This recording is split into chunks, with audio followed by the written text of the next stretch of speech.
اللہ الرحمن الرحیم ابو حنیفۃ عن عبد اللہ بن دینار عن ابن عمر قال قال رسول اللہ صلی اللہ علیہ وسلم انکح الجواری الشواب فإنہن انتج ارحاما واطیب افواہا وأعز اخلاقا۔ سیدنا امام اعظم ابو حنیفہ علیہ رحمۃ اللہ تعالیٰ نے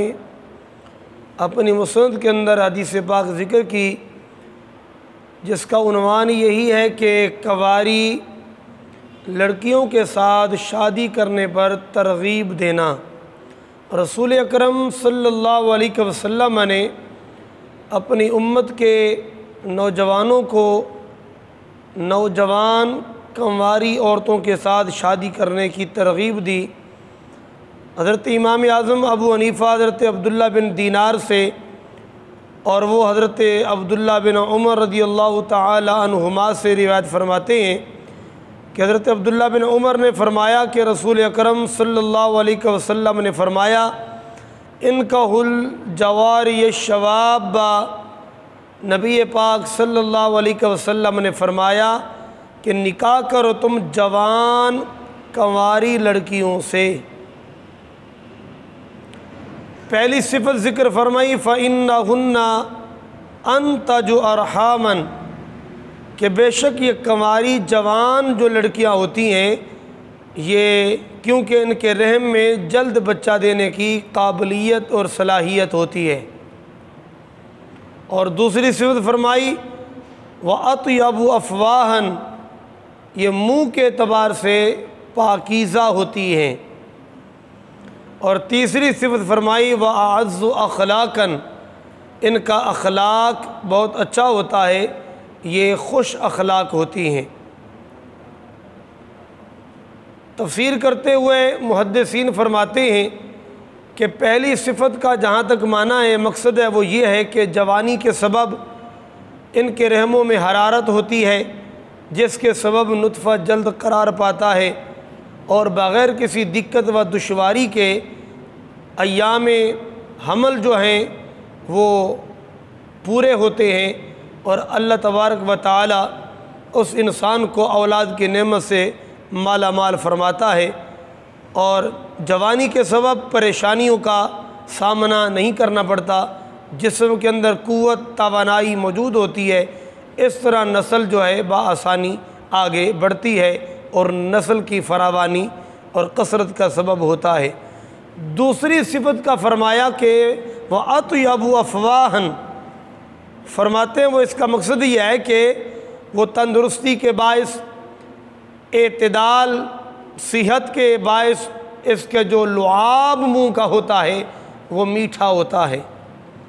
اور یا پھر اس طرح کہ جب بھی وہ بولتی ہے وہ اچھے جملے بولتی ہے، بنسبت بیوہ عورت کے وہ جہاں دیدہ ہوتی ہے، پیچھے ایک زندگی کا مرحلہ اس کے سامنے گزر چکا ہوتا ہے تو وہ تھوڑا سا بے حجابانہ انداز میں ہوتی ہے، اس کی بنسبت جو کنواری عورت ہے فرمایا کہ اطیب افواہن،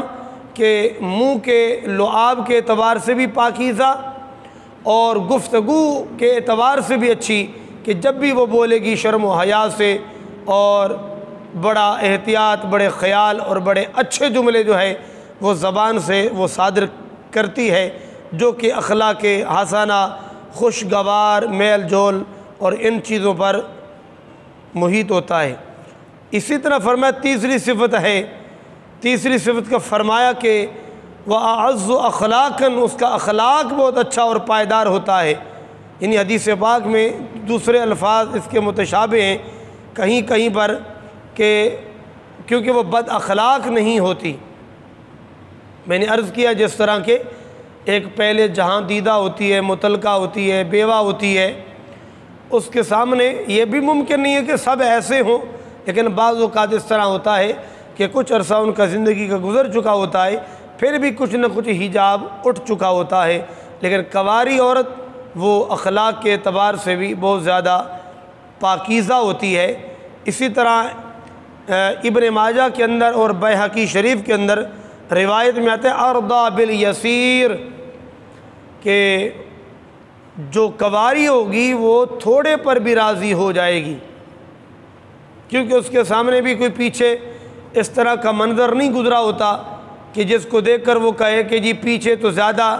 تھا اور اب جو ہے وہ کم پر مجھے گزارا کرنا پڑ رہا ہے۔ اس کے سامنے پیچھے کی کوئی زندگی نہیں ہوتی،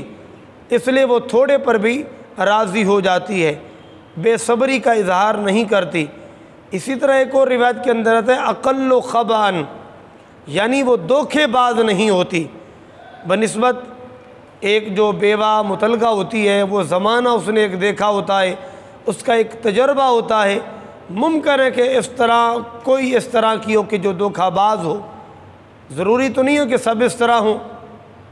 لیکن کوئی نہ کوئی اس طرح ہو سکتی ہے بنسبت اس انداز کے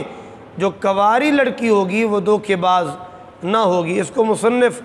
عبد الرزاق نے انہی الفاظ کے ساتھ ذکر کیا کہ آقا کریم صلی اللہ علیہ وسلم نے فرمایا، اور یہ الفاظ اس میں زیادہ کیے کہ کیا تم نہیں جانتے کہ میں تمہاری کثرت کو فخر کا سبب جانوں، کہ تمہاری کثرت پہ میں فخر کروں کہ میری امت کی کثرت ہے، یعنی زیادہ اولاد دینے والی۔ اور اللہ تبارک و تعالیٰ نے سورۃ الرحمن کے اندر اسی کے بارے میں، حوروں کے بارے میں مدح سرائی فرمائی کہ لم یطمثہن انس قبلہم ولا جان، حوروں کی جو جنت میں ہوں گی ان کی یہ شان، ان کی یہ مدح ہے کہ ان کو پہلے نہ کسی انسان نے نہ جن نے چھوا ہوگا، تو ان کا اچھوتا ہونا، نہ چھوا ہوا ہونا، یہ بھی ان کی مدح سرائی اور ان کی بہت بڑی تعریف ہے۔ لہٰذا شادی کی جا سکتی ہے بیوہ سے بھی، یہ تو کیفیت اور حالت پہ دار و مدار ہے، مطلقہ سے بھی کی جا سکتی ہے، لیکن آقا کریم صلی اللہ علیہ وسلم نے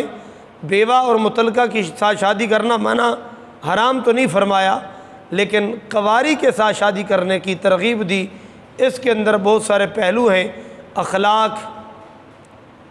اور اچھی گفتگو، شرم و حیا